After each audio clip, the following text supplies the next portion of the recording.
Hello, I'm Christian Fraser, and this is The Context. This is where the attack began. That white pickup truck moving down this street towards the direction we're in, slowly at first, before getting to the junction here.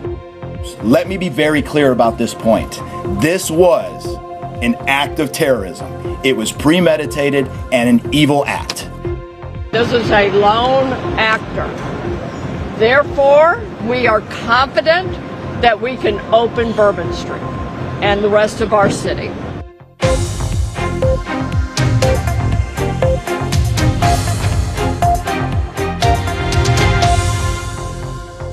New Orleans pauses to remember. Tonight, a minute's silence at the Superdome to remember the victims of the New Year's Day massacre. The FBI say the driver of the truck that killed 14 people on Bourbon Street was 100% inspired by ISIS. We'll bring you reaction from the city, including the eyewitness account from two very lucky survivors. Also tonight, the floodwaters subsiding in northern England, but freezing temperatures hampering the clean-up and rescue, with new snow and ice alerts in place for large parts of the country. And 166 million years old, the enormous dinosaur footprints discovered in an Oxfordshire quarry. A very good evening and a happy new year. The FBI say they have a much clearer picture of the events leading up to the terrorist attack in New Orleans on New Year's Day. That information leads them to believe that the driver of the truck, military veteran Shamsuddin Jabbar, was acting alone. We'll take a short break. Around the world and here in the UK, you're watching BBC News.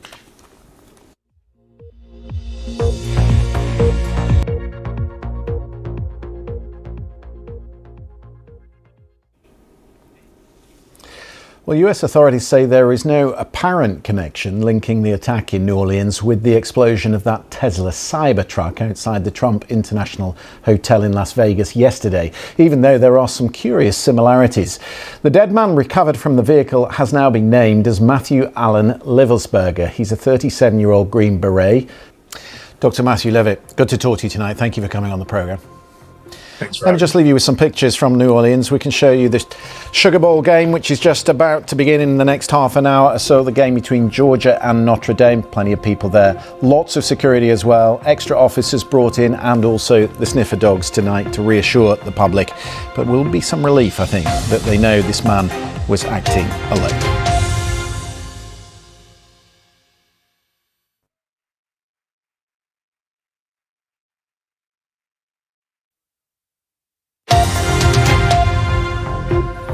Hello, I'm Christian Fraser. You're watching The Context on BBC News.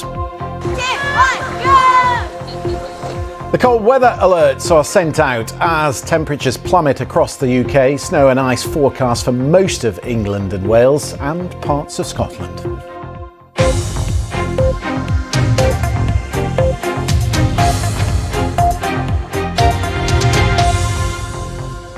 Yes, we are going to focus on the bad weather and how it has affected, in particular, the northwest of England, but we'll do that after the sport. Here's Tanya. Hello, Tanya. Good evening, Christian. Rangers have thumped Celtic 3-0 in the Old Firm derby, but they still trail them by 11 points in the Scottish Premiership. Rangers made a bright start when Yanis Hadji drove in past Castor Schmeichel. Celtic never gained any momentum as Rangers dominated. Robin Proper squeezed in a second after half-time before substitute Danilo swept in the third. It's the first Old Firm victory for Rangers manager Philippe Clement and Celtic's first loss of the domestic season. Real Madrid head coach Carlo Ancelotti has refused to deny his club are trying to sign Trent Alexander-Arnold from Liverpool.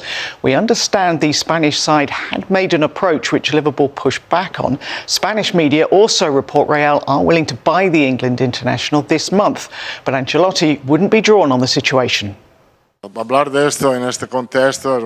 It's very difficult to talk about it in this context. We'll see. That's all I can say. We'll see. We have so many games in January, and that's all we're focused on right now. And that's all there is. Talking about the market is not easy for me at the moment. Tennis and Poland are on course for a second successive appearance in the final of the United Cup. That is all your sport for now, Christian.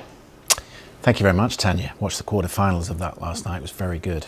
We want to talk about a small area of eastern Moldova. Their New Year celebrations were put on ice, quite literally. The separatist enclave of Transnistria remains loyal to Moscow. There's Russian troops on the ground there, and its economy is fully dependent on Russian gas. We have made contact with our guest in Manchester. We'll do that shortly after the break. The weather there, that's coming up after this. Don't go away.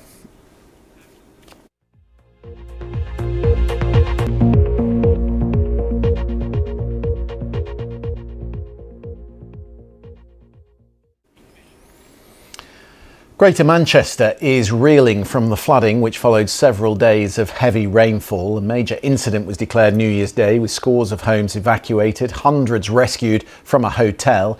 There were 16 flood warnings still in force around Greater Manchester this morning, although all but one of them have since been lifted. Hampering the clean-up, the sub-zero temperatures which are now coming in behind that rain. Cold weather alerts have been issued for much of the country. He was moving across his thing. Yeah. Incredible. Dr. Duncan Murdoch, really good to talk to you tonight. Thank you for coming on the programme. We'll take a short break. After the break, our panel will be here. Stay right there. We'll be right back.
Hello, I'm Christian Fraser. You're watching The Context on BBC News. He was just flying down and we weren't paying attention, and he was going really fast and everything happened so quickly. Let me be very clear about this point. This was an act of terrorism. It was premeditated and an evil act. This is a lone actor. Therefore, we are confident that we can open Bourbon Street and the rest of our city. We're going to continue to relentlessly pursue ISIS and other terrorist organizations where they are, and they'll find no safe harbor here. Joining me tonight on the panel, the former Conservative MP Justine Greening and Ivo Dalder, former ambassador to NATO.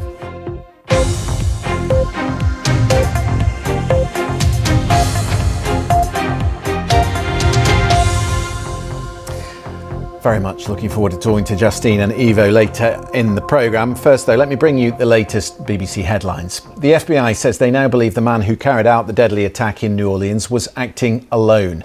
Shamsuddin Jabbar killed 14 people when he drove a pickup truck into a crowded street in the early hours of New Year's Day. In an update, the FBI also said it was currently unable to determine a link between that attack in New Orleans and the explosion of a Tesla Cybertruck outside the Trump Hotel in Las Vegas.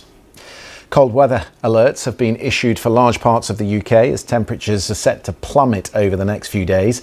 Snow and ice is forecast over the weekend. It comes as people are still working to clear the damage caused by widespread flooding across much of the northwest of England.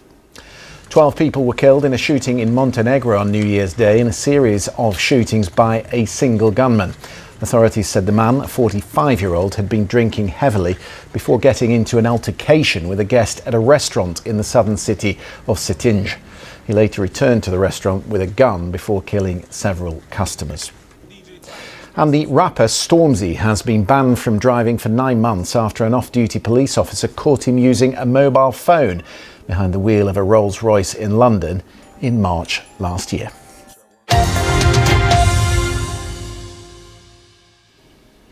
If you are just joining us, welcome to the programme. Many of those who died on Bourbon Street on New Year's Eve were in New Orleans to celebrate the promise of the year to come. Yeah, it's a really good point because it does reflect on him, doesn't it? And it could backfire in that way. We must leave it there. Gina, thank you very much for your company on the programme. Thank you. Good to have you with us. We'll take a short break. Around the world and across the UK, you are watching BBC News.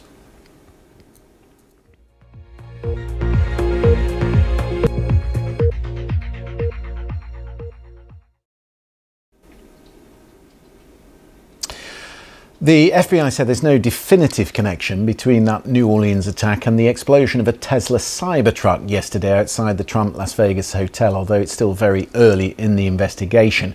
At a press conference an hour ago, the FBI showed us videos of that truck first pulling into the drive of the hotel just after 7:30 in the morning New Year's Day. It then returned just over an hour later. You've got on top of a challenge, for example, from ISIS in Afghanistan. Actually, it's so easy for these groups to regroup, reorganise and increase their threat levels all over again. It's a never-ending challenge. You just have to stay on top of the evidence and mitigate the risks. OK, we'll leave that there. We'll take a short break. The other side of the break, big day ahead in Congress tomorrow, the election of a House Speaker. And could we get a trade deal between Europe and the United States? We'll discuss that after the break.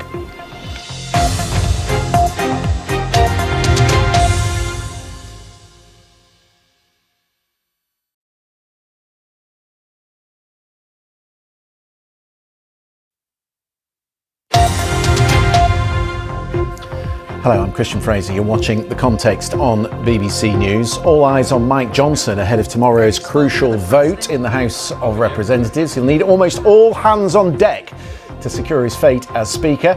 But will Trump's backing be enough to persuade them? And in the last few minutes, Reuters are reporting that police in Seoul are en route to execute an arrest warrant against the South Korean President Yoon.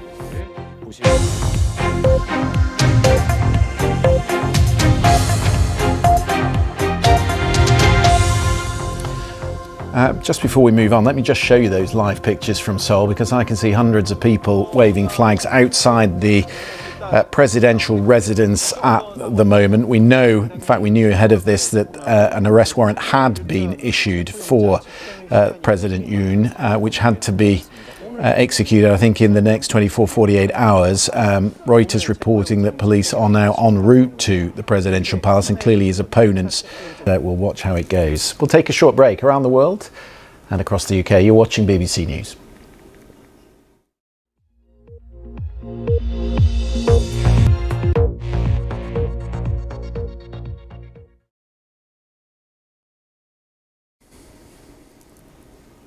Now it's time for the panel.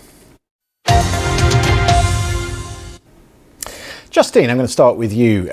You've picked up a story about the man who repairs the Braille typing machines, and he is a very singular figure. In fact, he's the only man who does it in the UK, and he could be about to retire.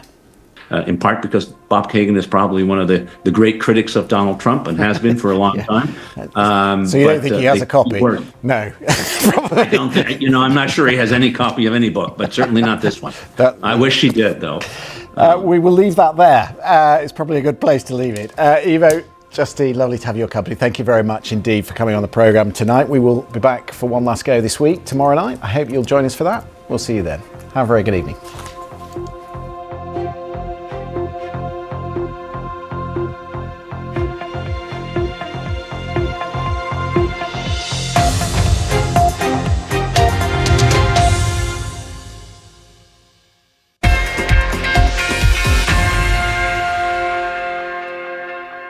Hello from the BBC Sports Centre, I'm Tanya Arnold. We start with football, and Rangers may be trailing Celtic in the Scottish Premiership, but they got the bragging rights in the Old Firm derby with an emphatic 3-0 win. It was their manager Philippe Clement's first win in the fixture. Martin Dowden was there. That is all of your sport for now.